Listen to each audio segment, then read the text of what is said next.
What sayst thou, Helymus? Were not such prowess a perfect beginning, worthy Polydamas' son, and the warlike house of Antenor? Helymus started, and smiting his hand on the grief of his bosom, sombre replied, and threatened with fate the high-hearted virgin. Virgin omnipotent, wherefore mockst thou thy friend, though unwitting?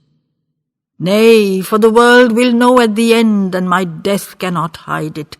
Slain by a father's curse we fight, who are kin to Antenor.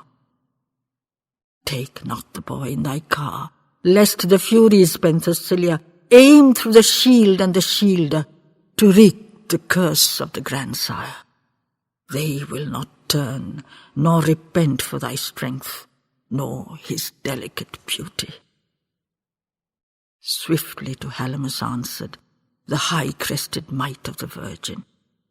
Curses leave lightly the lips when the soul of a man is in anger, even as blessings easily crowd round the head that is cherished. Yet have I never seen that a curse has sharpened a spear point.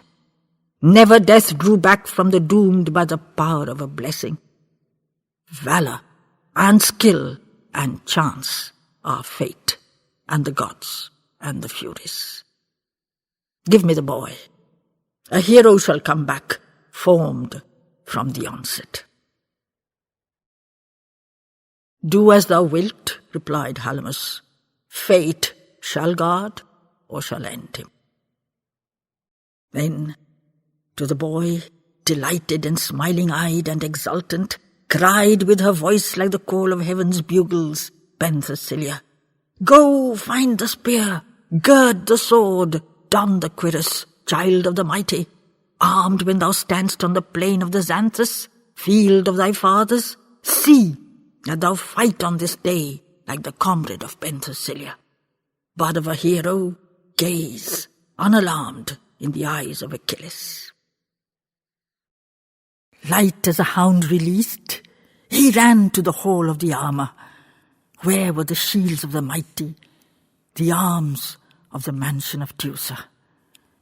There, from the house thralls, he wrung the greaves, and the cuirass and helmet Troilus wore, the wonderful boy who, ere ripened his prowess, conquered the Greeks and drove to the ships and fought with Achilles.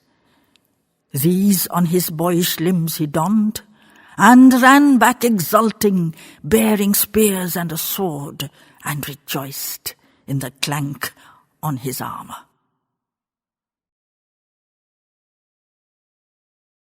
Meanwhile, Deiphobus, head of the melee, moved by Aeneas, opened the doors of their warlike debate to the strength of the Virgin. Well do I hope that our courage, outwearying every opponent, triumph shall lift to her ancient seat on the Pergamon turrets. Clouds from Zeus come and pass. His sunshine eternal survives them. Yet we are few in the fight, and armoured nations besiege us, surging on Troy today, a numberless foe, well-captained, hardly pushed back in shock after shock, with the Myrmidon numbers swelled returns. They fight with a hope that broken refashion helpful skies, and a man now leads them, who conquers and slaughters. One of the sons of the gods, and armed by the gods for the struggle. We, unhelped save by Ares stern, and the mystic Apollo, and but as mortals striving with stubborn mortal courage, hated and scorned and alone in the world, by the nations rejected fight with the gods and mankind, and Achilles and numbers against us, keeping our country from death in this bitter hour of her fortunes. Therefore, have prudence and hardihood, severed contending our counsels, whether far out to fight on the seaward plain with the Argives, or behind Xanthus the river impetuous, friendly to Troia. This my brother approves, and the son of Antenor advises, prudent masters of war who prepare by defence their aggression. But for myself, from rashness I seek a more far-seeing wisdom, not behind vain defences choosing a tardy destruction, rather as Zeus with his spear of the lightning and chariot of tempest scatters and chases the heavy mass of the clouds through the heavens, so would I hunt the Greeks through the plains to their lair by the ocean. Straight at the throat of my foeman, so would I leap in the battle. Swiftly to smite at the foe is prudence for armies outnumbered. Then to the Dardanid answered the high-crested Penthesilea, there where I find my foe, I will fight him. Whether by Xanthus or at the fosse of the ships, where they crouch behind bulwarks for shelter, or if they dare, by Scamander, the higher marching on Troia. Sternly approved her the Trojan. So should they fight, who would triumph, meeting the foe ere he move in his will to the clash of encounter. But with his careless laughter, the brilliant Priamid, Paris. Joy of the battle, joy of the tempest, joy of the gamble mated are in thy blood, O virgin daughter of Ares. Thou, like the deathless, wouldst have us combat, us who are human. Come, let the gods do their will with us. Ares let lead, and his daughter. Always the blood is wiser, and knows what is hid from the thinker, life and treasure and fame, to cast on the wings of a moment. Fiercer joy than this the gods have not given to mortals. Highly to Paris, the virgin omnipotent Penthesilea. Paris and Halamus, shafts of the war god, fear not for Troia. Not as a vaunt do I speak it, you gods who stern-thoughted watch us, but in my vision of strength and the soul that is seated within me. Not while I live and war shall the host of the Myrmidon fighters, forcing the currents, lave as once they were wont in Scamander, vaunting their victor car wheels red with the blood of the vanquished. Then, when I lie by some war god slain on the fields of the Troad, fight again, if you will, behind the high-banked, fast-flowing Xanthus. Halamus answered her, never so by my will would I battle, flinging Troy as a stake on the doubtful dice-board of Ares. But you have willed it, and so let it be. Yet hearken my counsel. Massed in the fight, let us aim the storm of our spears at one greatness, mighty Pelides' head, who gives victory still to the Argives. Easy the Greeks to destroy, lay Achilles once slain on the Troad. But if the Peleid lives, the fire shall yet finish with Troia. Join then Orestes' speed to the stubborn might of Aeneas, Paris' fatal shafts, and the missiles of Penthesilea. Others, meanwhile, a puissant screen of our bravest and strongest, fighting shall hold back Pylos and Argolis, Crete and the Locrian. Thou, dear Phoebus, front the bronze-clad stern Diomedes.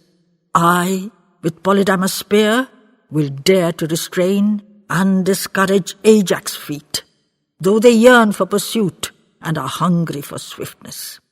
Not of retreat behind, let some strong, experienced captain stand with our younger levies, guarding the fords of the Xanthus, fortify the wavering line, and dawn as fresh strength on the wearied.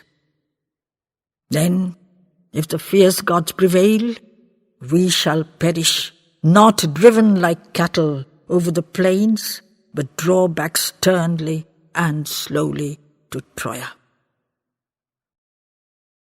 Answered the Priamate, wise is thy counsel, branch of Antenor. Chaff are the southern Achaeans. Only the hardihood Hellene, only the savage speed of the Locrian rescues their legions. Marshal we so this field. Stand, Halamus, covering Xanthus, helping our need where the foe press hard on the Ilion fighters. Paris, my brother, thou with our masses aid the foe one. I with Aeneas' single spear am enough for the Argive. Gladly, Halamus cried, would I fight in the front with the Locrian. This too let be as you will, for one is the glory and service, fighting in front or guarding behind the fate of our country.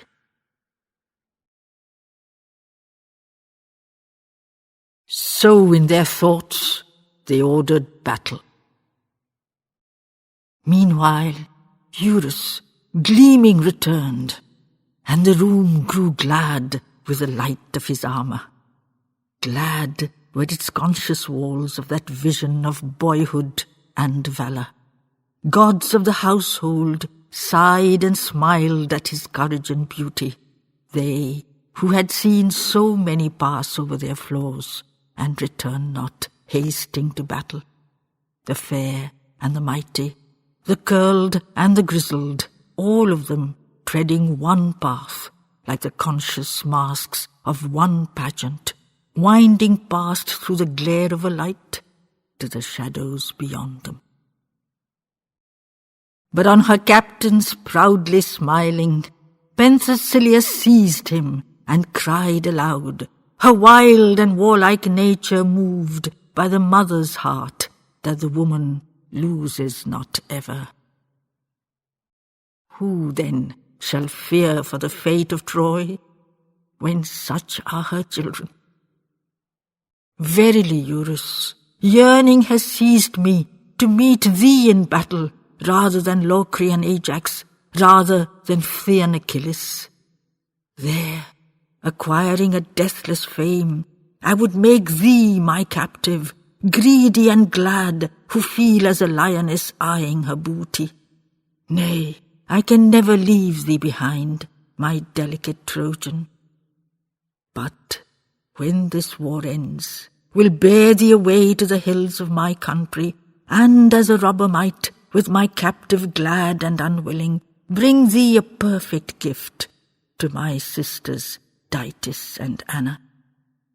Eurus, there in my land thou shalt look on such hills as thy vision gazed not on yet, with their craggy tops besieging Cronion, sheeted in virgin white, and chilling his feet with their vastness.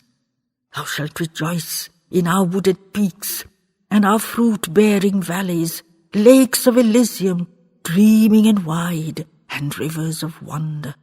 All day long thou shalt glide between mystic woodlands in silence, broken only by call of the birds and the plashing of waters. There shalt thou see, O Eurus, the childhood of Penthesilea. Thou shalt repose in my father's house, and walk in the gardens green, where I played at the ball with my sisters Dytis and Anna. Musing, she ceased. But if any god had touched her with prescience, bidding her think for the last time now of the haunts of her childhood, gaze in her soul with a parting love at the thought of her sisters, and of the lovely and distant land where she played through her summers, brief was the touch. For she changed at once, and only of triumph dreamed, and only yearned in her heart for the shock of Achilles. So they passed from the halls of Priam fated and lofty, halls where the air seemed sobbing yet with the cry of Cassandra. Clad in their brilliant armour, bright in their beauty and courage, sons of the passing demigods, they, to their latest battle down the ancestral hill of the Pergamons, moved to the gateway. Loud with an endless march, with a tireless gliding to meet them, all Troy streamed from her streets, and her palaces armed for the combat. Then to the voice of dear Phoebus, clanging high o'er the rumour, wide the portal swung that shall close on a blood-red evening. Slow, foreboding, reluctant, and through the yawn of the gateway drove with a cry her steeds, the virgin Penthesilea, calling aloud, "O steeds of my east, we drive to Achilles." Blithe in the car behind her, Eurus scouted around him, scared with his eyes lest Antenor, his grandsire, should rise in the gateway, hardly believing his fate that led him safe through the portals. After her, trampled and crushed the ranks of her Orient fighters. Paris next, with his hosts came brilliant, gold on his armour, gold on his helm. A mighty bow hung slack on his shoulder, propped o'er his arm a spear, as he drove his car through the gateway. Next, dear Phoebus drove, and the hero, strong Aeneas, leading their numbers on. Behind them, Dus and Politus, Helenus, Priam's son, Thrasymachus, grizzled Aretus, came like the tempest, his father, Adamas, son of the north wind, Orus, old in the fight, and Eumachus, kin to Aeneas, who was Creusa's brother and richest of men in the Troad, after Antenor only, and Priam, Ilion's monarch. Halamus drove, and Erinthius led on his Lycian levies. Who were the last to speed out of Troia, of all those legions doomed to the sword? For never again from the ancient city foot would march, or chariots crash in their pride to the Xanthus. Aetor the old, and Trias the conqueror, known by the Oxus. They in the portals met, and their ancient eyes on each other looked amazed, admiring on age the harness of battle. They, in the turreted head of the gateway, halted and conversed. 20 years have passed, O Trias, chief of the Trojans, since in the battle thy car was seen, and the arm of thy prowess age has wronged. Why now do the crowded ways of the battle move once more thy body infirm, and thy eyes that are faded? And to Antenor's brother, the Teucrian, thou too, O Aetor, old and weary, hast sat in thy halls and desisted from battle. Now in Troy's portals I meet thee, driving forth to the melee. Aetor answered, which then is better? To wretchedly perish crushed by the stones of my falling house? Or slain like a victim dragged through the blood of my kin on the sacred hearth of my fathers? Or in the battle to seize, mid the war shout or hymn of the chariots, knowing that Troy yet stands in her pride, though doomed in her morrows? So have the young men willed, and the old like thee who age not. Old are thy limbs, but thy heart is still young and hot for the warding. Trias replied, to perish is better, for man or for nation, nobly in battle, nor end disgraced by disease or subjection. So have I come here, to offer this shoulder Laomedon leaned on, arms that have fought by the Oxus, and conquered the Orient's heroes, famous in Priam's wars, and a heart that is faithful to Troia. These I will offer to death on his splendid altar of battle, tribute from Ilion. If she must fall, I shall see not her ending. Aetor replied to Trias, "Then let us perish together, joined by the love of our race, who in life were divided in counsel. All things embrace in death, and the strife and the hatred are ended." Silent together they drove, for the last time, through Ilion's portals, out with the rest to the fight towards the sea and the spears of the Argives. Only once, as they drove, they gazed back silent on Troia, lifting her marble pride in the golden joy of the morning. So through the ripening morn, the army crossing Scamander, filling the heavens with the dust and the war cry, marched on the Argives. Far in front, Troy's plain spread wide to the echoing ocean.